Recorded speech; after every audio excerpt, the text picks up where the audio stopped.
আসসালামু আলাইকুম রহমতুল্লাহ। প্রিয় বন্ধুরা, সবাই কেমন আছেন? আশা করি আল্লাহর রহমতে সবাই ভালো আছেন। আজকে আমরা এমন একটা সুন্দর লোকেশনের মধ্যে আছি, যেটা আপনাদেরকে দেখাইলে আপনারা শুধু একটা কথাই বলবেন, কি? Just wow. জাস্ট ওয়াও বলতে বাধ্য হবেন। সো আসেন, সামনে আরো অস্থির অস্থির লোকেশন, সেগুলো সব আজকে আপনাদেরকে দেখাবো।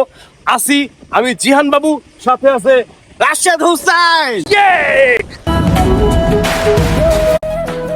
সবুজ প্রকৃতি মানেই শান্তি, প্রশান্তি আর জীবনের স্পন্দন।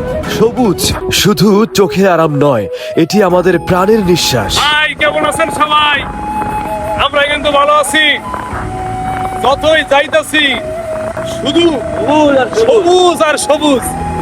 রাস্তার পাশে বয়ে চলা নদী যেন জীবনের এক নীরব সঙ্গী। যাত্রার ক্লান্তি ভোলায় নদীর এই শীতল বাতাস, জলের ঢেউয়ে মিশে থাকে পথিকের জীবনের অজানা গল্প।